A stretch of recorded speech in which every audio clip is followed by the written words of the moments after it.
네, 출발 징수와이드 2부 순서 이어가겠습니다. 저희 프로그램 KT 올레 IPTV로도 함께 신청을 하실 수 있습니다. 시청입니다. 예. 자, 오늘 준비한 내용들 2부에서는 과연 어떤 내용들이 있는지 보겠습니다. 네, 김동섭의 마켓 포인트, IM투자증권 김동섭 이사와 함께 이슈 분석과 필승 투자 전략을 함께 세워봅니다. 네, 수급으로 보는 시장 신한 PW의 압구정센터 박재민 팀장과 함께 주체별 수급 상황과 투자 전략 제시하고요. 이슈 정복하기에서는 동양증권 양평전의 김동공 대리와 함께 세계 TV시장 1, 2위를 주도하는 삼성전자 또 LG전자가 하반기 TV시장의 주도권을 잡기 위해서 내세우는 전략, 향후 전망을 살핍니다. 또 9월에 아이폰 5가 출시된다는 소문이 이어지면서 시장에 큰 수혜를 보고 있는 관련 부품업체들의 흐름도 짚어봅니다. 펜스탁 김선윤 대표가 전하는 한 주간의 증시 포인트와 마지막 거래일의 효과적인 투자 전략, 윤쌤의 보충 수업도 여러분 곁을 찾아갑니다. 네, IM투자증권 압구정금융센터의 김동섭 이사를 전화 연결합니다. 안녕하십니까? 네, 안녕하십니까? 네, 제임스 블러드 세인트루이스 연방준비은행 총재가 이 CNBC와의 인터뷰에서 3차 양적 완화가 필요치 않다는 발언을 했군요. 자, 그 이후 영향력, 우리 시장에 참여하고 있는 투자자 입장에서는 이거 아닌데 이런 생각이 들 만한 그런 발언이라서 더욱더 관심이 갈 텐데요. 어떻게 보십니까? 그 FOMC 의사록이 공개가 됐었잖아요. 거기서 이제 그 3차 양적 완화에 대한 강력 시사, 그러니까 하는 거에 대해서 강력 시사를 했는데 하루 만에 갑자기 또 이 양적 완화가 수면에서 들어갔습니다. 그 내용 중에 하나가 이제 그 매파죠. 매파에 해당되는 그 세인트루이스 연원 총재 블러드라고 하는데요. 이분이 그 FOMC 회의록에 대해서 반기를 들었죠. 그러므로 인해서 오늘 새벽에는 또 다른 매파들도 득세하는 그런 하루였습니다. 그래서 그 영향이 미국 시장에 상당히 좀 영향을 줬고 그로 인해서 13,000대 초반까지 지수가 밀리는 모습인데요. 내용을 보면 그 CNBC와 인터뷰에서 경제지표가 추가 그 부양책을 어떤 정당화할 만큼의 약하지 않다. 그 얘기를 우선 꺼냈고요. 지금 그 FOMC 의사라고는 한 달 전 내용이지 않습니까? 그러니까 그것이 좀 오래된 것이다라는 식으로 표현을 했고요. 올해 말까지 아직 기간이 남아있는데 그 경제 성장률, GDP가 2% 수준을 유지하면 그 연방준비은행에서 이제 추가 정책을 취하지 않을 거다. 뭐 이런 얘기가 좀 했고요. 그 다음에 이제 그럼으로 인해서 실업률도 좀 떨어질 것이다라는 얘기를 했습니다. 근데 제가 보는 견해로는요, 실업률이 조금 떨어져서는 어떻게 할 방법이 없습니다. 오늘 그 뉴스가 나온 거에 의하면 미 공화당에서도 이제 30년 만에 근본이자를 꺼낸다면, 그러니까 달러를 너무 많이 풀어서 시장이 이제 달러가 너무 많이 유통되고 그런 데서 뭐 인플레이션이라든가 이런 내용이 나오니까 이제 달러를 바꿔서 근본이자로 바꾸겠다 뭐 이런 얘기가 30년 만에 나왔는데요. 그만큼 시장이 굉장히 안 좋다는 것을 나타내고 있죠. 그 3차 양적 완화는 아마 미국에서 거의 확실히 될 확률이 높습니다. 실업률이 8.2%인데 이 8.2%가 하루아침에 내려올 수가 없습니다. 10만 명이 고용이 늘었다 해서 8.2%가 7% 밑으로 뚝 떨어지진 않죠. 10% 정도로 떨어뜨려야 되는데 10%를 떨어뜨리려면은 몇백만 명이 고용이 증가를 해야 됩니다. 그럼 그건 하루아침에 될 수가 없죠. 그러니까 사실 몇 개월 사이에 개선이 돼서 양적 완화 안 할 거다. 뭐 이거는 말이 안 된다고 보는 거고요. 그건 제가 봤을 때는 뭔가 잘못된 생각이다라고 보여지고 있습니다. 경제 성장률 2% 유지가 중요한 게 아니라 지금 시장에서 그 실업률이나 주택지표, 오늘은 주택지표가 상당히 좋게 나왔죠. 그러나 이제 지난번에도 보면 주택지표가 좋았다, 나빴다 하는 그런 상황이 항상 연출됐었기 때문에 오늘 하루로 믿을 수는 없습니다. 제일 중요한 것은 실업률이기 때문에 실업률이 되지 않으면 주택지표도 나빠질 수밖에 없습니다. 연체작에서 늘어날 수밖에 없다는 거죠.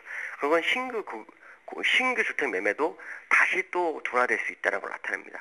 결론적으로 말하면 블러드 총재 입장으로서는 3차 양적 완화에 대해서 회의적인 표현을 쓰고 있지만 미국의 많은 사람들은 3차 양적 완화를 인정하고 있습니다. 그중에서 뭐 채권이나 빌그로스 가끔 많이 틀리긴 하지만 연준 추가 정책이 분명히 이루어질 거라는 얘기가 지금 하고 있고요. 또 그거에 맞춰서 시장이 움직이는 것이 아니냐 이렇게 보고 있기 때문에 사실 그 한두 명의 여는 그 총재들이 발언에 너무 민감할 필요는 없습니다. 근데 어저께 같은 경우는 민감할 수밖에 없는 게 그리스 문제까지도 같이 왔기 때문에 아마도 그 영향이 아닐까라고 보여지고 있습니다. 네, 자 이번 주 계속 이어질 그리스와 독일 또 그리스와 프랑스의 연속적인 만남에 시장에 관심이 모아지고 있습니다. 자 아무래도 뭐 긴축 재정 등등 그 조건에 관해서 또 어떤 변화가 생길지 많은 분들께서 우려와 또 기대를 하고 있는 걸 텐데요. 예상되는 결과 또 그에 따르는 시장에 미칠 영향력은요. 지금 그 그리스 문제가 다시 이제 수면 위로 올라왔는데요. 첫 번째는 그 재무장관들의 의장인 융커가 일단은 연장 가능성에 대한 부분을 언급을 약간 했지만 확실치 않다. 트로이카라고 해서 이제 IMF와 ECB와 유로에서 그리스를 지금 조사하고 있는데 그 결과 보고서를 통해서 어떤 정책을 결정할 수 있다라는 얘기 정도만 했습니다. 그러고 난 다음에 지금 독일에서 나오는 것 중에 하나가 재무장관, 그러니까 볼프강 쇼이블레라는 재무장관이 계속해서 지금 그 그리스의 재정 규정 마감 시간 연장해 주는 거는 어렵다라는 식으로 그리스 국민이 극복을 해야 한다. 뭐 이런 식으로 계속 나오니까 유로존에서 이제 불안감이 확산되고 있는 상황입니다. 왜냐하면 그리스는 선택의 여지가 없습니다. 지금 상황에서 연장을 안 해준다면 지키든 이제 탈퇴하든 둘 중에 하나죠. 탈퇴하게 되면 유로존은 붕괴입니다. 유로존은 그리스가 사실 그 가지고 있는 채무는 약 3,600억 유로 정도 되는데 이게 뭐 큰 게 아니다라고 생각할 수 있겠지만 이게 터지게 되면 스페인과 이탈리아까지 번지게 됩니다. 예를 들어서 제가 채권자 입장이고 채무자가 있는데 채무자를 다 모르는 상황에서 한 사람이 돈을 안 갚을 경우에는 두 사람으로서 벗어들이면 되겠지만 이 채무자들이 전부 다 아는 사람이라면 한 사람이 안 내면 딴 사람도 모럴 해저드에 걸려서 나도 안 갚으려는 생각이 생기게 돼 있습니다. 그렇게 되면 유로존은 스페인과 이탈리아로 완전히 번지게 되고 그로 인해서 유로존의 문제가 독일로 바로 직격탄으로 날아갈 수 있다는 부분이 있죠. 그러니까 제가 보는 견해로는 결국은 해주겠지만 좀 더 조이는 전략의 하나일 것이다. 그래서 타이트하게 그리스를 끌고 갈 그런 상황이 아닐까라고 판단하고 있고요. 지금 그 프랑스하고 독일은 원래 약속했던 것을 지키는 것이 맞다라고 얘기를 하고 있고 프랑스 올랑드 대통령은 그리스가 유로존의 잔존이 맞다. 그렇기 때문에 우리가 도울 수 있는 건 돕겠다라는 식으로 나오고 있기 때문에 이것으로 보았을 때는 프랑스 올랑드 대통령을 한번 기대해 볼 만한 상황이 아닐까라고 보여지고 있고요. 제가 볼 때는 결국에 가서는 진행이 되지 않겠느냐. 2년의 연장, 2년이 안 되더라도 최소 1년의 연장을 줄 것이다 라고 판단하고 있기 때문에 지금은 악재처럼 보이는 것이 나중에서 호재로 둔갑할 수 있다는 생각하면서 시장을 접근하시는 게 좋을 것 같습니다. 네, 자 지금까지 IM투자증권 압구정금융센터 계시는 김동섭 이사가 상세히 주요 이슈에 관한 설명을 주셨습니다. 오늘 말씀 감사합니다. 네, 감사합니다. 네, 계속해서 신한금융투자 박재민 PB팀장 만납니다. 안녕하세요. 네, 안녕하세요. 네, 코스피 코스닥 양시장의 흐름과 주체별 수급 상황 정리해 주십시오. 네, 사실 오늘 하락분 어느 정도 좀 예상이 되지 않았나 일단 생각을 하고 있습니다. 왜냐하면은 어저께 종가상으로 5일선을 터치하는 모습을 보였습니다. 하지만 좀 찜찜한 것이 어제는 PR 매수 말고는 주체 수급이 없었습니다. 그러면서 미국장이 결국에 어제 이제 오늘 새벽이 아니라 어제 새벽이죠. 어제 이제 한국 시장 이제 발표할 때 말씀을 드렸었는데 종가가 고가로 끝났지만 QE3 기대감이 열리면서 결국에는 상당히 좋은 패턴으로 끝났지만 오늘은 그게 반대로 QE3 기대감이 실망감으로 어제도 말씀드렸지만 지금 미국 경제 지표나 실업률 그리고 어떤 주식 시장의 지표로 봤었을 때 QE3를 쓸만한 그런 어떤 명분이 안 되고 있습니다. 근데 회의록이 발표되면서 기대감이 살아났다? 사실 투자자들이 해석하기 나름입니다. 그것은. 그러니까 어제 호재가 오늘의 악재가 되고 계속 그런 시장이 되고 있고요. 정책 당국자들의 입이 정말 좀 설레발이라고 해야 될까요? 되지도 않은 거 가지고 계속 그런 식으로 입장을 치다 보니까 투자자들이 점점 투자하기가 힘든 시장이 계속 연속되는 거라고 일단 좀 말씀을 드리면서 시작을 하는 게 맞을 것 같습니다. 금일 시장 외국인이 팔고 있습니다. 드디어 외국인이 현물에 팔고 있는데요. 400억 팔고 있고요. 기관은 계속 매도를 일관하고 있습니다. 270억 팔고 있고요. 개인 696억 매수를 합니다. 오늘은 개인 순매수가 매도로 전환하지는 않을 것 같습니다. 일단은 그 이유는 결국에는 조금 이따 투자 전략에서 말씀을 드리도록 하겠습니다. 외국인의 현물 선물 코스닥 전부 다 매도가 나오고 있고요. 일단 수급적으로 오늘 조금 안 좋은 모습을 보이고 있고요. 선물 이 차트로 봤었을 때 오늘 60분 봉으로 120일 이평선이 무너지면서 시작했습니다. 이거를 왜 말씀드리냐면요. 얼마 전에 7월 26일 드라기 발언 이후에 그 상승한 곡선이 타고 온 게 사실 강력 지지선이 60일선과 120일선이었는데요. 120일 MA, 120분 봉입니다. 60분 봉에서 봤을 때 오늘 이거를 무너지고 시작했고요. 오늘 종가상으로 이것이 회복되지 않는다면은 추가 상승은 좀 기대하기 힘들다. 왜냐하면 그 기대 심리를 지지선 평균 단가로 끌어온 지지선이 무너지고 끝나는 꼴이 되기 때문에 상당히 오늘 종가를 지켜봐야 될 거라고 말씀을 드리고 싶습니다. 오늘 음식료품업, CJ 제일제당 이런 업종이 좀 상승하고 전기가스, 한국전력, 그리고 KT, 전통적인 경기 방어주들, 내수주들, 호텔신라, 파라다이스, 나겠나 이런 것들이 오르면서 지수를 조금은 받치는 모습을 보이고 있지만 결국엔 대형주들이 많이 빠지고 있고요.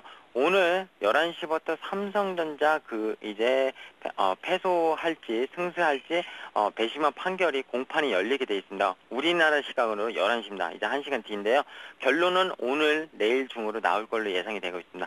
만약에 안 좋게 나오면은 삼성전자가 지수를 상당히 끌어내릴 수 있다는 점은 명심하셔야 된다. 이렇게 좀 말씀을 드리고 싶습니다. 네.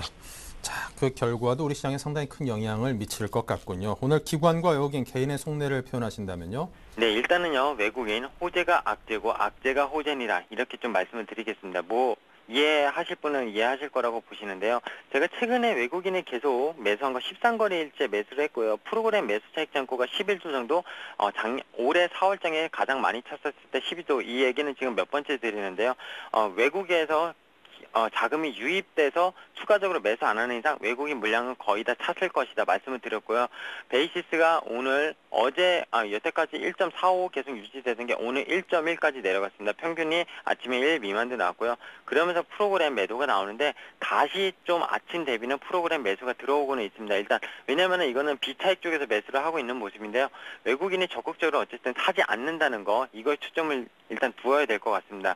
그리고 개인 같은 경우에는 120일 이평선 이틀 전에 한번 찍고 올라갔죠. 그리고 어제 추가로 잠깐 자유반등 주고 오늘 1915선이 121선인데 저가가 1916선 거의 터치를 했습니다. 터치를 했기 때문에 일단은 120일 이평선 두 번째 찍었는데 사봐도 되지 않겠냐 개인은 생각을 하고 있는 것 같습니다. 기간 왜냐면 개인 좀 더 추가적으로 말씀드리면 좀 더 기다리고 있었는데 도저히 안 올 것 같아서 일단은 베팅을 하기 시작했다 이렇게 말씀드리고 싶고요. 기간은 우리는 판다. 코스닥에서 놀래 코스닥에서 수익률 게임 계속 진행 중인데 그렇게 좀 말씀을 드리는 게 맞을 것 같습니다.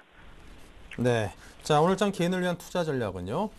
네, 일단은요, 아까 말씀드렸지만 정책 당국자 입장에 입에 의해서 다시 약해진 QE3 실망감, 이 말은 들어야 됩니다. 그리고 유럽 어제 PMI 지수 안 좋게 나왔는데, 중국 PMI 지수 안 좋게 나왔고요.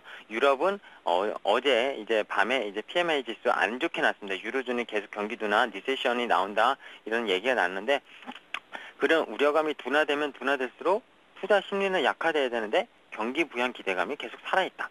이런 표현을 계속 씁니다. 시장에서는. 그러니까 그게 악재가 호재인가 호재가 악재인가 이런 해석이 계속 되는 건데요. 결국에는 시장은 악재는 악재로 받아들이시는 게 맞고요. 객관적인 팩트를 본인이 해석할 필요는 없습니다. 시장이 해석을 하면서 투자자들이 해석하면서 그들의 포지션, 결국 메이저들의 포지션에 의해서 움직이는 시장이 계속 지속된다. 이렇게 좀 말씀을 드리고 싶고요. 특히 미국 시장은 정고점을 결국엔 못 넘어가고 있습니다. 고점에서 매물벽을 계속 맞았고 다우지수가 20일 이평선을 오늘 새벽에 결국에 찍어내리면서 종가가 최저가가 되면서 마감을 했습니다. 이렇게 되면 상당히 안 좋습니다. 일단 기본적으로 유럽은 시간 끌기를 계속 가고 있고요. 미국은 떨어질만 하면은 QE3 쓰겠다. QE3 쓰겠다. 이런 핑계 댈 만한 거를 사실 진행을 하고 있습니다. 이렇게 되면은 국내 시장 사실 좀 이제 내려갔을 때 매수를 하고 좀 올라오면 팔고 계속 그런 짧은 전략을 쓰시라고 말씀드렸고 1950선 이상에서는 ETF 코덱스 인버스를 사시고 그리고 밑으로 내려오면은 한 1900선 밑에 꺾이면 코덱스 레버리지나 코덱스 200 이런 사는 전략을 최근에 계속 말씀드렸는데, 일단은 이틀 전에 말씀드린 대로 어제도 말씀드렸지만 1900선은 한 번은 무너뜨려야지 일단은 상승을 하더라도 더 할 수 있다고 보고 있습니다. 코스피 일봉 차트 보실 수 있는 분은 좀 보여드렸으면 좋겠는데, 보실 수 있는 분은 같이 보셨으면 좋겠습니다. 7월 27일 날 20일 이동평균선을 강하게 치고 올라왔고요. 그 이후로 그 20일 이동평균선이 급격하게 올랐습니다. 그 급격하게 올라온, 가파르게 올라온 각도가 8월 2일 유럽 통화정책 K, 그 다음 날인 8월 3일 날 그날부터 거의 상승 각도가 45도로 20일 이평선이 올라왔는데요. 20일 이평선이 지금 1908선까지 올라와 있습니다. 120일 이평선 아까 1916이라고 말씀드렸고요.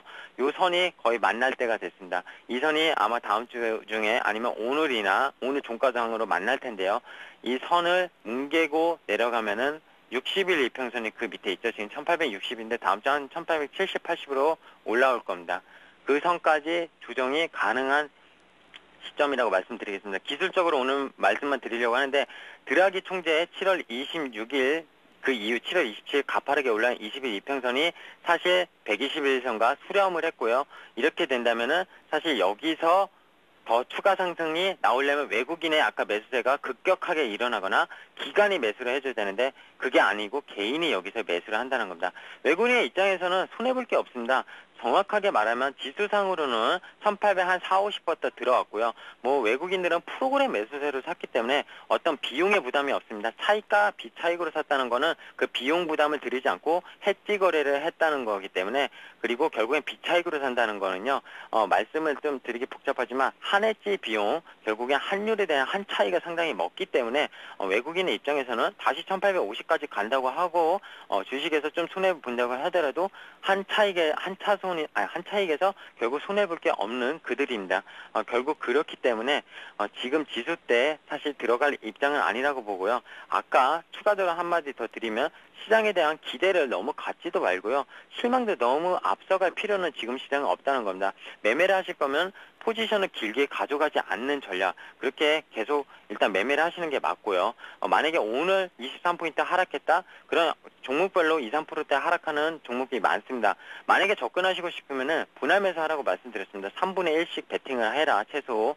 많이는 말고. 그리고 현금을 항상 가져가라. 왜냐면은 이렇게 되면은 다음 주가 추가 하락 여지가 상당히 큽니다. 그렇기 때문에 성급하게 들어가시지 마시고요. 항상 말씀드리지만 언제든지 기회는 있고, 지금 우리나라 시장이 미국 시장과 키 맞추기 하면 2050은 가야 되는 거 아니냐, 4월달에 정고점 이런 얘기 하시는 분들도 있는데, 기본적으로 기업들의 펀더멘탈이 다릅니다. 우리나라 시장에서 삼성전자, 현대차, 기아차 얘들 말고, 그리고 부품주들 말고는 실적이 좋았던 종목이 별로 없습니다. 실적 나온 거 보시면 알겠지만 워낙 안 좋기 때문에 우리가 같이 키 맞추기를 못한 거고요. 여기서 다시 수급이 꺾이기 시작한다. 상당히 반등이 이제는 힘들 수 있다는 점도 생각을 하실 국면이다. 이렇게 좀 말씀을 드리겠습니다. 네, 자 지금까지 압구정센터에 계시는 박재민 PB팀장과 함께했습니다. 감사합니다. 네, 감사합니다.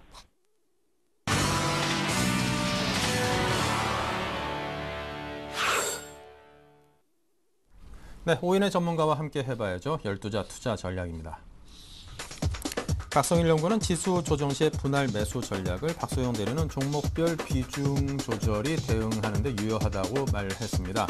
자, 그리고 정영훈 팀장은 조정 장세에 대비해서 중소형주 관심을, 최희용 대리는 풍력 관련주의 주목, 그리고 김도영 대표는 보수적 관점, 쉬는 것도 전략이다라는 원칙을 강조했습니다. 네, 관심 업종으로는 박성일 연구원이 지수 관련 ETF, 박소영 대리 전자결제, 화장품 업종을, 정용훈 팀장도 화장품 업종을 이야기했네요. 최희용 대리는 풍력 관련주, 김도영 대표는 IT 부품 내수주를 말했습니다. 네, 오늘은 주알파의 김도영 대표 만납니다. 안녕하세요. 네, 안녕하십니까. 네, 현재 시황부터 살펴주십시오. 네, 시장은 거의 지금 현재 도깨비 수준이지 않을까 싶을 정도로 상당히 개파락 이후에 추가적으로 개인들의 포지션들이 파생시장 쪽에서 먼저 매수 유입들이 강화되면서 오히려 반대적으로 쏟아지는 모습입니다. 그만큼 대형주 쪽에서는 일단 힘이 없다라고 보시면 좋을 것 같겠고요. 또한 삼성전자 같은 경우는 이제 결론을 앞두고 있는 시점에서 아직까지는 외국인들의 매도 압박이 여전히 큰 것 같습니다. 전업종에 골고루 매도 압박이 나오고 있는데, 특히나 고무적인 것은 금융업 산업종 같은 경우는 이제 규제, 바젤 협약 부분에 대한 규제 부분까지 되면서 단기 악재 쪽으로 다시 한번 쏟아지고 있는 모습이다라고 살펴보실 수가 있겠고요. 전반적으로 대형주 쪽의 숨고르기 양상이 이번 주 영상에 똑같이 나오고 있으면서 개별주 쪽으로 쏠리고 있고요. 코스닥 시장 같은 경우는 이제 안철수 테마 쪽이 다시 한번 급등세를 좀 만들어주고 있지만 그 시세를 만드는 것은 조금 부족한 감이 없지 않아 있는 것 같습니다.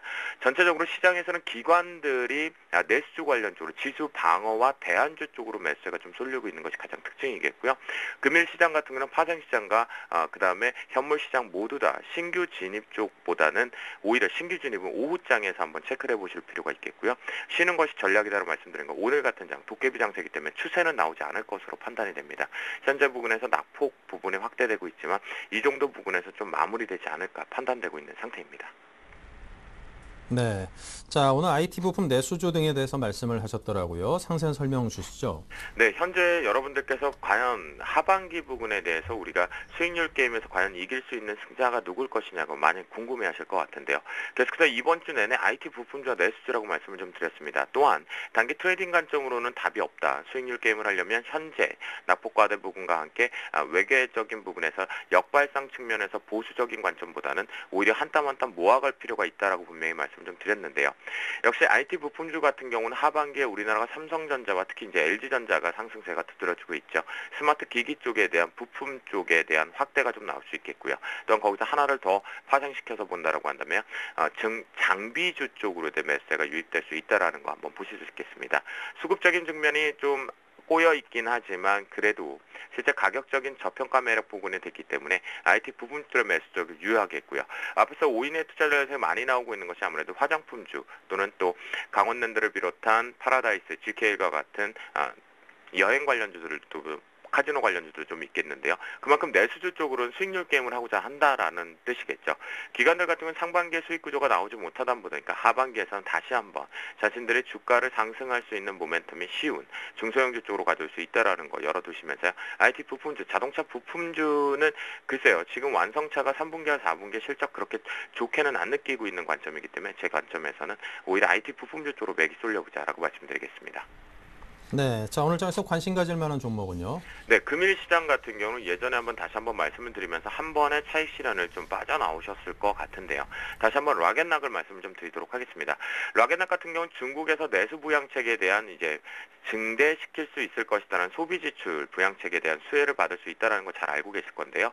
국내 플라스틱 밀폐용기 시장 점유율 1위 업체라는 건 누구나 잘 알고 있습니다. 근데 락앤락이 중국 시장을 비롯한 동남아시아 시장에서 과연 가격대나 품질 매력이 어디까지 올라와 있느냐라고 궁금해하실 것 같은데요.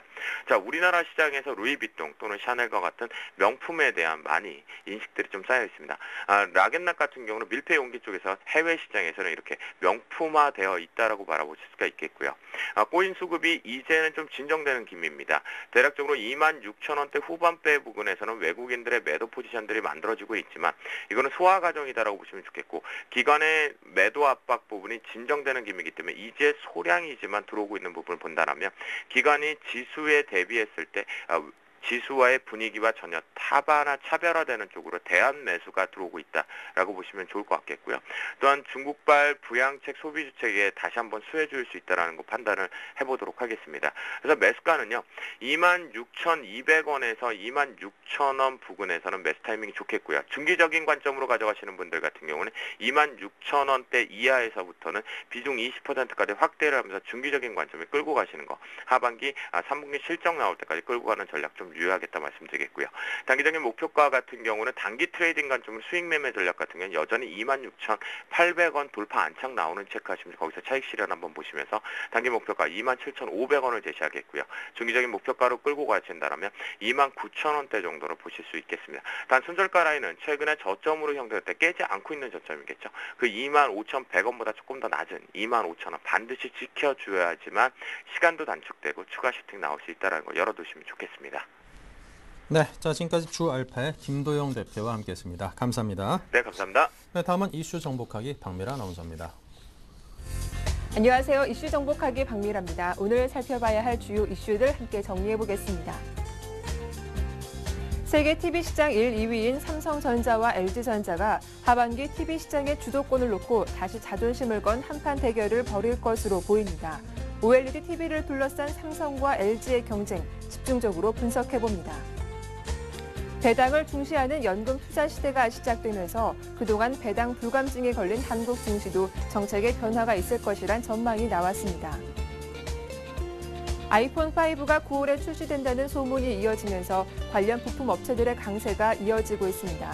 그러나 납품 물량 등은 베일에 가려진 상황이어서 주의도 요구됩니다. 이슈 정복하기 오늘 순서는 동양증권 김동공 대리와 함께하겠습니다. 안녕하세요. 네, 안녕하세요. 예, 세계 TV 시장 1, 2위를 다투고 있는 삼성전자와 LG전자가 TV 시장의 주도권을 놓고 대결을 펼칠 것으로 보입니다. TV 시장의 최대 이슈는 무엇인지 분석해 주시고 양사에 미치는 영향은 어떨지 함께 살펴봐 주시죠. 네, TV 대형화 경쟁이 다시 한번 이제 불꽃을 튀기고 있는 그런 상황인데요. 세계 TV 1, 2위인 삼성전자와 그리고 LG전자가 하반기 TV 시장의 주도권을 놓고 자존심을 건 한판 대결을 펼칠 것으로 예상이 됩니다. 당면한 최대 격전지는 차세대 TV로 주목받는 OLED TV입니다. OLED TV는 액정과 달리 스스로 빛을 내고 반응 속도가 1000배 이상 빠른 발광 다이오드를 사용해서 화질이 뛰어난 데다가 광원이 필요 없어서 두께가 얇고 전력 효율도 좋습니다. 그렇기 때문에 꿈의 TV로까지 불리고 있는데요. 만약 어느 한쪽만 양산에 들어간다면 다른 쪽은 TV 시장 선도 기업으로서 쌓아온 자존심을 구기게 돼서 누구도 경쟁에서 쉽게 물러나지 못하는 형국입니다. 한동안 물밑으로 진행되어 오던 OLED TV 양산 경쟁은 LG 측이 다쳤던 포문을 열면서 다시 수면 위로 이제 떠오르는 그런 모습이 나오고 있는데요. LG 디스플레이 대표이사는 지난 20일 기자간담회에서 연내 OLED TV 출시를 위한 막바지 작업에 돌입했다고 하면서 당초 계획이 차질이 없음을 확인시켰습니다. LG전자는 올해 초 OLED TV를 처음 공개할 때만 해도 패널 수율은 한 자리에 머물러 양산과는 한참 좀 거리가 멀었습니다. 하지만 이에 주변 업계에서는 LG 디스플레이가 가장 큰 걸림돌인 패널 수율을 제품이 가능한 수준인 90%까지 근접해가고 있는 것으로 보고 있는데 이 같은 효과로 지금 양산에 한 발짝 더 다가가는 그런 모습들을 보이고 있습니다. 연초와는 비교할 수도 없는 그런 모습이고 현재로서는 삼성전자를 오히려 조금 앞지르는 듯한 그런 모습까지 좀 나오고 있습니다. OLED TV 생산 방식에서도 LG전자는 생산 비용이 상대적으로 저렴하고 대형 패널 생산에 적합한 WRGB 방식을 차지하고 있어서 삼성전자보다는 조금 유리한 편입니다. 삼성전자는 스마트폰용 소형 패널 생산에서 사용되어 오던 RGB 방식을 아직 고수하고 있기 때문에 일각에서는 삼성전자가 일단 RGB 방식으로 양산을 시작한 이후 WRGB 방식으로 갈아탈 것이란 관측을 내놓고 있습니다.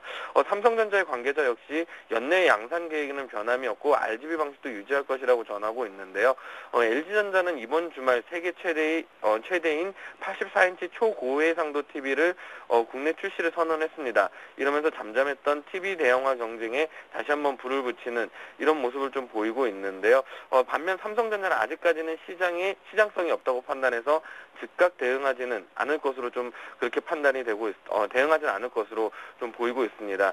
결국 종합해보면 그렇습니다. LG전자가 지금 최근에 주가가 안 좋았던 이유는 결국은 스마트폰 경쟁에서 밀리면서 어느 정도 주가가 이제 하락세가 지금 겪고 있는데 이 같은 것을 역전하기 위해서 하나의 승부수를 띄운 것으로 이번 TV 대형화 경쟁이라고 볼 수가 있을 것 같습니다. 향후 이 TV 경쟁화 방식이 삼성전자를 이제 무난하게 추월하는 모습이 나온다 그러면 LG전자의 주가 흐름이 상당히 좀 좋아질 것으로 보이고 그에 대한 최대 수혜자는 LG 디스플레이가 될 공산이 좀 큽니다. 그렇기 때문에 향후 이제 이 TV 대형화 경쟁에서 LG전자가 어느 정도 위치까지 선점을 하는지 그것이 최대 관건이 되지 않을까 그렇게 보입니다. 배당을 중시하는 연금 투자 시대가 시작되면서 그동안 배당 불감증에 걸린 한국 증시에도 변화가 올 거란 전망이 나왔습니다. 이제 배당주에 대한 관심도 높아질 텐데요. 관련 내용 자세하게 전해주시죠. 예, 제가 지난번에도 한번 배당주에 대해서 말씀을 드렸는데 여전히 중요한 상황이기 때문에 한 번 더 강조드리기 위해서 한 번 더 준비를 했습니다. 최근에 이제 싸이의 강남 스타일이라는 노래가 좀 최근에 많이 히트를 치고 있는데 증시에서는 배당 스타일로 이제 좀 접근을 해보는 것이 좀 필요할 것 같습니다. 기존에 있는 한국은 선진국 대비해서 경제 규모에 비해서 배당 성향이 워낙 약했습니다. 앞으로 그 배당 성향이 늘릴 것으로도 예상이 되고 있는 상황인데요. 저성장과 연금 투자자 전성 시대가 개막이 되면서 잠재 성장률의 추세 하락에 기인해서 배당 결정자인 기업은 투자보다는 이익 배당을 늘릴 가능성이 좀 커지고 있습니다. 그리고 고령화 시대에 진입을 하면서 현금 수입을 중요시하는 연금 투자가들이 본격적인 활동이 이제 막 시작되고 있기 때문에 배당주에 대한 관심은 단순 배당 시즌만이 아니라 좀 긴 안목에서도 좀 필요한 상황이 아닐까 싶습니다. 그에 대한 이유를 하나하나 좀 살펴본다 그러면 글로벌 연금 펀드의 손길은 채권 이자와 원금보다는 배당에 좀 집중이 되는 그런 현상들이 좀 나오고 있습니다. 글로벌 연금 펀드는 본질적으로 현금 수입을 발생시켜서 연금 지급을 계속해야 됩니다. 그렇기 때문에 주식 비중을 늘릴 때는 아니지만 보유 중 주식 포트폴리오의 스타일을 배당 현금 수입이 높은 방향으로 스타일을 재구성할 때로 지금 판단이 됩니다. 그리고 해외에 비해 배당을 등한시했던 한국 증시가 이제는 배당 정책의 의미를 정립할 때라고 보여지는데요. 1987년 이래 글로벌 주요 증시는 글로벌 주요 증시의 배당 성향과 한국의 배당 성향을 비교한 결과 한국은 두드러지게 배당 정책을 소홀히 한 것으로 보입니다. 따라서 수요 변화가 장기 추세적으로 시작되는 이 시점에서 한국의 배당 정책의 개선을 한번 기대해 볼 만한 자리가 아닌가 좀 그렇게 보이고, 그리고 한국의 정책 배당 성향은 60%, 정정 배당 성향은 60%입니다. 하지만 과거 평균 배당 성향은 20%입니다. 기업은 번 돈으로 장기 성장을 위한 충분한 재원을 사내에 쌓은 뒤 이제 남은 돈은 주주에게 나눠주는 것을 이를 적정 배당 성향이라고 하는데, 이러한 관점에서 한국의 배당 성향은 60%이지만 실제 5년간의 배당 성향은 20% 전후입니다. 그렇기 때문에 배당 성향의 증가가 좀 예상이 되는 그런 현재 시점이고요. 그리고 꾸준한 배당 정책 여부와 성장성 그리고 생존성을 고려해서 업종 내 상대적 우선순위를 바탕으로 업종을 정리한 결과 녹십자, 그리고 기아차, 현대모비스, 삼성 엔지니어링, 삼성화재, 현대글로비스, GS LG 생활건강, 그리고 삼성전자, 삼성전기 등 이 같은 종목들이 이제 손에 꼽히게 됩니다. 그렇기 때문에 지금 현재 단순 배당 시즌만이 아니라 향후 이제 우리나라의 배당 성향이 적정 배당 성향으로 찾아가는 것을 생각을 할 때 이 같은 종목들에 대한 관심은 단순 배당 시즌이 아닌 중장기적인 관심 또한 필요하지 않을까 그렇게 보입니다. 네, 마지막 이슈입니다. 아이폰 5가 오는 9월 출시될 거란 소문이 이어지면서 관련 부품 업체들의 강세가 이어지고 있습니다. 하지만 정확한 출시일은 나오지 않아서 신중한 접근이 필요할 텐데요. 이들 부품주에 대한 투자 전략 살펴봐 주시죠. 네, 아이폰 5가 9월에 출시되는 소문이 이어지면서 관련 부품 업체들의 강세가 좀 두드러지는 그런 모습을 보이고 있습니다. 그러나 업체들의 납품 물량은 아직까지 베일에 가려진 상황이기 때문에 좀 옥석 가리기가 좀 필요하고 주의가 좀 필요한 그런 구간으로 일단 좀 보여집니다. 23일 한국거래소에 따르면 최근 한 달 동안 연성회로 기판이라고 불리는 FPCB 생산업체인 인터플렉스를 비롯해서 백라이트 유닛을 만드는 이라이콤, 그리고 디스플레이 구동칩을 공급하는 실리콘웍스 등 관련 부품주들이 급등을 했습니다. 카메라 모듈을 납품하는 LG이노텍과 디스플레이를 납품하는 LG디스플레이 또한 동반 상승을 했는데요. 부품주들의 강세는 아이폰 5에 대한 기대감이 반영된 것으로 풀이가 됩니다. 2년 반 만의 출시로 시장에서는 풀체인지 된다는 느낌을 갖고 있기 때문에 시장에서는 기대가 될 수밖에 없다라고 좀 보여질 것 같고, 그리고 특히 아이패드 미니가 하반기에 출시될 예정이어서 투자자들의 기대 심리가 단기간에 사그라들지 않을 것으로 보입니다. 하지만 조금 신중한 접근이 좀 필요할 것 같은데 공식적인 출시일은 발표되지 않았습니다. 그리고 소비자들의 초기 반응도 아직까지는 미지수입니다. 중요한 것은 부품 업체들이 어느 정도 물량을 애플에 공급할지 그리고 매출 비중이 어떨지 알 수 없다는 점입니다. 애플의 전략에 따라 부품 업체들은 무엇을 얼마나 공급했다는 것을 공식적으로 말을 하지 못합니다. 그리고 출시 이후 한 달 혹은 1분기 실적이 나와봐야지 현재의 상황을 좀 파악할 수가 있을 것입니다. 그 때문에 최근의 급등에 대해서 무분별하게 따라가는 것이 아니라 지금 지수도 약간 조정이 나오는 만큼 조정을 이용한 비중 확대 전략이 맞을 것 같고, 그에 따른 수혜주로는 이제 아까 말씀드렸던 종목 외에도 옵트론텍과 넥스컨테크 등이 있습니다. 이 같은 종목을 무리한 추격 매수보다는 그리고 지수 조정을 위한 종목 단기 조정 시 매수하는 그런 전략들을 취하시는 게 좋을 것 같습니다.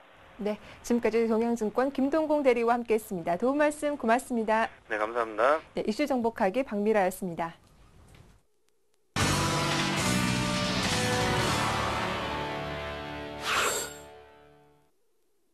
네, 리딩 투자증권 우성재 팀장 연결합니다. 안녕하세요. 예, 안녕하세요. 네, 중국 쪽 어떻습니까? 예, 오늘 중국 증시 2100선에 또 다시금 지지를 받을 수 있을지 여부를 테스트하는 모습을 보이고 있습니다. 현재 상하이 종합주가지수 0.35% 하락한 2105.64포인트대 장 움직임 보이고 있는데요. 전일 PMI 지수 발표와 함께 증시가 2100선 무너지는 모습을 보였지만 다시금 반발 매수의 유입과 함께 소폭 상승으로 장 마감했습니다. 지금 2100선 심적인 지지 라인을 형성하는 모습을 보이면서 견고한 모습을 보이고 있지만 시장에서의 불안감이 확대되고 있는 가운데 2100선의 지지 여부는 계속적으로 지켜보셔야 될 것 같습니다. 어제 발표했었던 중국의 PMI 지수는 9개월 내 최저치를 기록하면서 시장에서의 부담감이 커지고 있는 상황인데요. HSBC에서 발표한 중국의 8월 제조 구매자 관리 지수는 47.8로 9개월간 최저치를 기록하는 모습이었습니다. 결국 지금 제조 PMI 지수가 예상보다 안 좋은 모습을 보이고 있고 9개월간 최저치를 기록하는 모습을 보이면서 결국 중국 경제 둔화 우려감이 크게 확대되고 있는 상황인데요. 이러한 것에 따른 정부 지도층에서 부양 정책을 확대하고 인프라 투자를 늘려 나갈 것이라 기대감 또한 나오고 있는 가운데 2100선의 지지 여부 지켜보셔야 될 것 같습니다.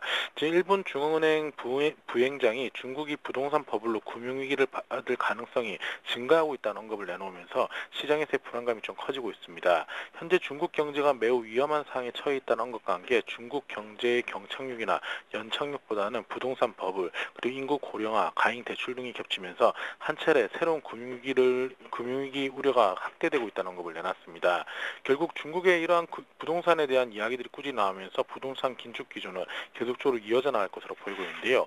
이와 반면 스탠다드 푸어스에서는 중국이 새로운 경기 부양책을 시행할 수 있는 능력은 여전히 존재한다는 언급과 함께 지금 중국 경제 상황이 크게 악화될 경우에 부양책은 불가피하다는 의견을 내놨었습니다. 결국 중국이 언제든지 새로운 경기 부양책을 내놓을 수 있다는 언급을 내놓으면서 시장에서의 하방 경직성을 보여줄 것으로는 전망이 되고 있지만 시장에서의 불안감이 확대되고 있는 가운데 2100선에서 겨우 지지를 받고 있다고 보시면 좋을 것 같습니다. 오늘 상하이 종합주가지수 이러한 흐름세 속에서 2100선의 지지 여부 확인하시면서 접근하셔야겠습니다. 네, 지금까지 중국 소식 전해드린 우성재 팀장이었습니다. 감사합니다. 네, 고맙습니다.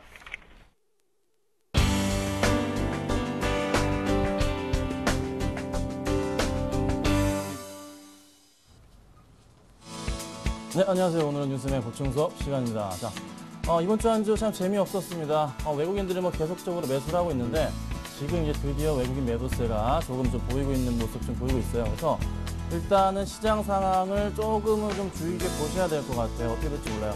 제가 말씀드렸던 게 기억을 하실지 모르겠는데, 자, 외국인이 12시 전에 만약에 2,000원 이상 매도가 나올 때는 그때는 좀 같이 매도를 해달라고 제가 부탁을 드렸었죠. 그리고 코스닥 시장이 다시 한번 조금 다시 각광을 받고 있다는 거 좀 알고 계시고 이번 주장, 내일 다음 주장도 좀 대입하셨으면 좋겠습니다.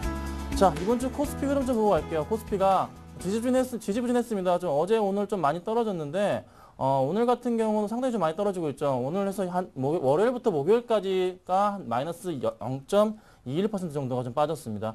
좀 그게 크게 빠진 건 아닌데 오늘 좀 빠져주면서 약간 좀 불안한 모습 보여주고 있어요. 하지만 외국인들이 어제까지만 해도 13일 연속 좀 순매수가 좀 들어왔던 부분이 긍정적이긴 했는데 오늘 일단은 좀 매도세가 소폭 나와주는 모습이 보이니까 조금 이제 주의 깊게 보시고 좀 대응하시길 당부드릴게요. 그리고 또 하나, 자, 기관은 그래도 매도 우위를 지속하고 있습니다. 자, 기관과 외국인들의 줄다리기. 근데 일단은 물량 자체의 흐름이 외국인이 계속 가지고 가고 있다는 거, 그거 좀 알고 가시고, 그리고 또 하나, 프로그램은 그래도 계속 매수하고 있어요. 그거 좀 참고하시면 좋겠고, G2 경기 부양 기대감으로 인해서 주가가 좀 상승하나 싶었지만서도 중국 지수가 안 좋았죠. PMI 지수가 좋지 않았기 때문에 아직까지 바닥이 형성이 안 됐다는 또 그런 많이 또 의문이 듭니다. 그래서 그거 좀 확인하시고 코스피 대응하셨으면 좋겠습니다.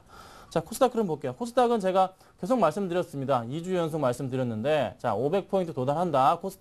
코스피 키 맞추기 한다고 계속 말씀을 드렸는데, 자, 제가 딱 맞췄죠. 자, 코스닥이 지금 499포인트까지 올랐다가 지금 살짝 주춤하고 있는 모습인데, 일단은 기관과 외국인들이 매도 우위를 보임에도 불구했지만서도요, 매수죠. 제가 잘못 적었네요. 자, 매수 우위를 좀 보여주고 있습니다. 그래서 일단은 오늘 같은 장에서도 기관들이 매수가 들어오고 있고, 그리고 어제나 그제 같은 경우에는 코스피에서 기간보다 코스닥에서 기관들이 훨씬 많이 샀습니다. 그래서 당분간의 이 흐름이 좀 지속될 가능성. 근데 500포인트에 대한 그 부담감 때문에 심리적 부담감이 작용할 가능성이 높기 때문에 그래도 어쨌든 간에 일단 코스닥이 키 맞추기는 성공했다. 하지만 아직 개별 종목군으로 해서 많이 오르진 않았기 때문에 그 관련주들을 좀 살펴보시면 좋겠습니다.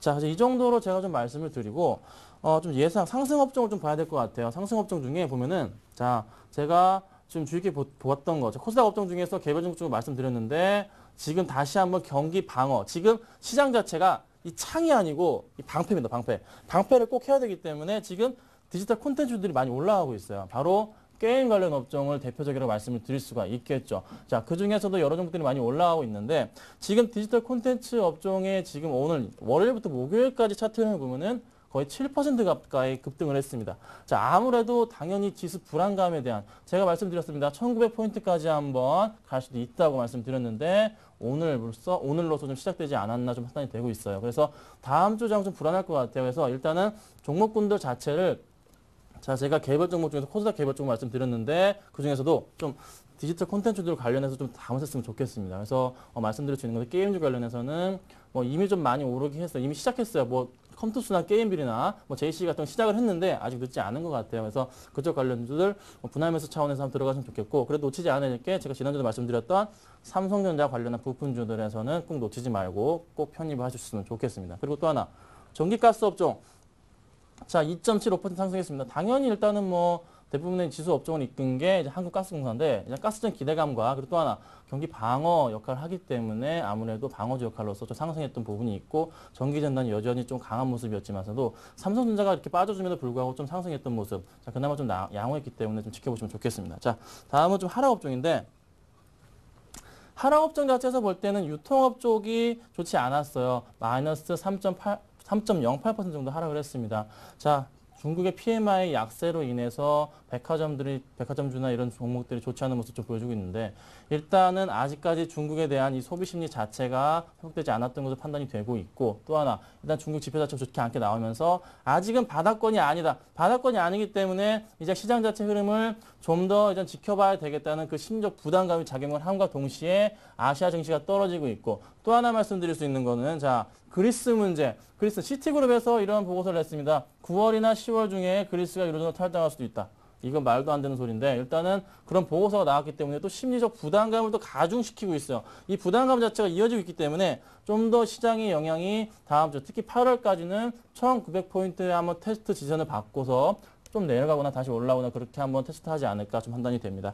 자, 화학업종도 좋지 않죠. 다 이런 영향 때문인데 일단 시장을 볼 때 당분간 특히 8월달 내에는 조금 조심스럽게 방패를 가지고 투자하시는 게 낫지 않을까 좀 판단이 되고 있습니다. 자, 그래서 다음 주 예상 흐름을 보시면 일단은 다음 주에는 1900포인트에 대한 테스트를 한번 할 것 같아요. 언젠간 합니다. 근데 되게 다음 주가 되지 않을까 조심스럽게 말씀을 드릴 수가 있겠네요. 그리고 또 하나 코스닥이 500포인트, 오늘 같은 장 코스닥 크게 빠지지 않고 있습니다. 500포인트 안착에 대한 주목을 좀 하셔야 될 것 같은데 일단은 시장 상황이 조금 다시 한번 굉장히 많이 불안해졌습니다. 그래서 일단은 제가 세 번째 말씀드려요. 창이 아니고 방패입니다. 그래서 경기 방어주 중심으로 한 종목들로 편입을 하셔야 됩니다. 그 중심에 있는 종목들이 바로 디지털 컨텐츠 업종, 이미 벌써 움직이고 있어요. 이번 주 벌써 움직이고 있습니다. 자, 게임 관련 업종들이 움직이고 있기 때문에 그와 관련한 업종들 중심으로 해서 좀 편입을 하시는 게 좋을 것 같고 그리고 놓치지 않아야 될 종목들은 역시나 말씀드렸던 삼성전자 관련한 부품주들도 놓치지 않아야 되는데 지금 다시 이슈가 되고 있는 종목들이 있어요. 뭐죠? LG전자, LG 관련주들의 스마트폰, LG 스마트폰 판매량이 굉장히 많이 늘어나주면서 다시 한번 LG전자 주가가 좀 다시 반등해주는 모습 보이고 있고 오늘 같은 하락 보이스도 빠지지 않고 버텨주고 있습니다. 자, 이렇다는 것은 다시 한번 또 이런 스마트폰 관련주. 근데 코스닥에서 스마트폰 부품주 관련주들은 대부분이 LG랑 삼성 쪽에 납품이 들어가요. 그렇기 때문에 큰 걱정하지 마시고 그 관련 종목들은 꼭 비중에서 그래도 큰 부분을 차지했으면 좋겠고 그리고 또 하나 방어적인 역할을 하기 위해서 게임즈 관련한 종목들을 좀 넣으셨으면 좋겠어요. 지금 많이 올랐긴 했지만서도 컴투스 같은 종목이나 그리고 JC 같은 종목은 아직은 조금 더 노려볼 만하지 않을까라고 좀 판단이 됩니다. 그래서 그거 관련 종목도 이슈 담으시면 좋겠고 또 하나 아직 그 외인 물량에 대한 그 부담감이 아직 있습니다. 자, 외인 물량이 얼마나 쌓였죠? 자, 대충 아는 것만 해도 7조입니다. 7조인데 이 물량 자체가 과연 언제 이게 팍 떨어져 줄지 언제 나와줄지 아직 모릅니다. 그래서 프로그램 매수세가 워낙에 강했기 때문에 이제 물량 자체가 곧 쏟아져 나올 가능성이 있습니다. 그래서 그 시점 자체가 다음 주가 될지 아니면 그 다음 주가 될지 모르는 거예요. 근데 문제는 이거예요. 문제가 뭐냐면은 봐보세요.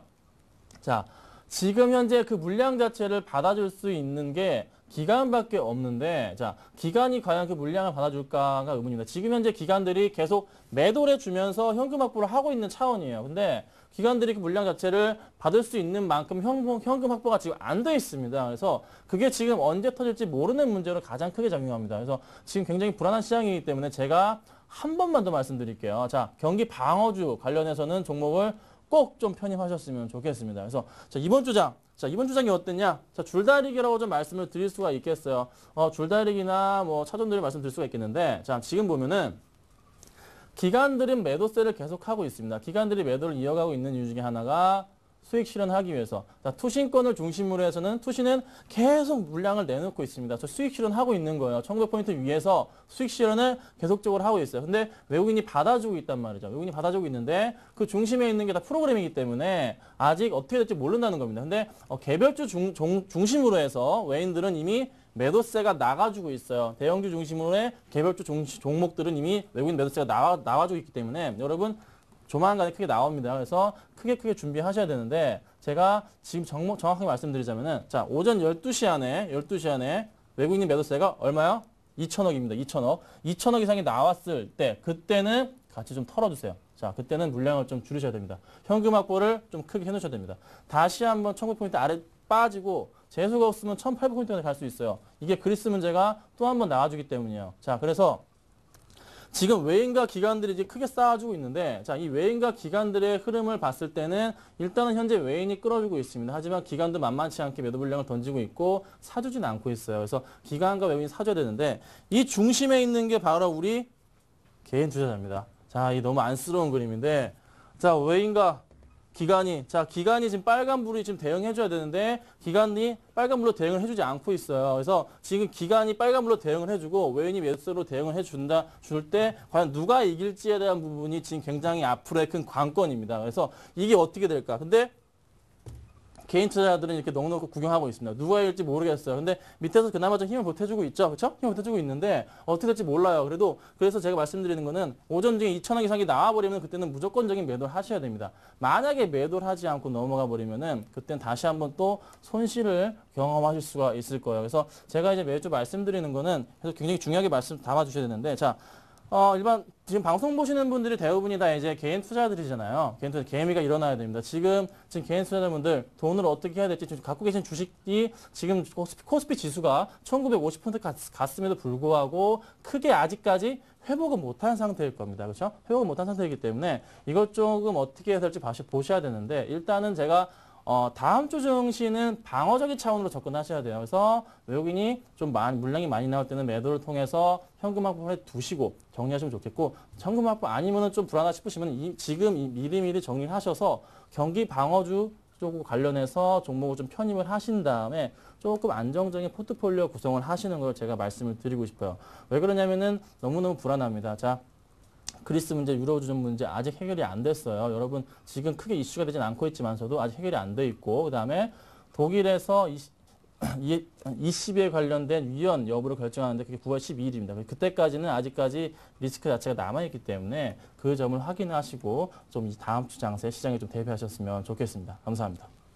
네, 자, 지금까지 윤쌤의 보충 수업을 함께 했습니다. 잠시 11시부터는 베스트 종목 상담 준비되어 있습니다. 무료 문자 013-3366-0110, 023153-2610으로 전화도 가능하십니다.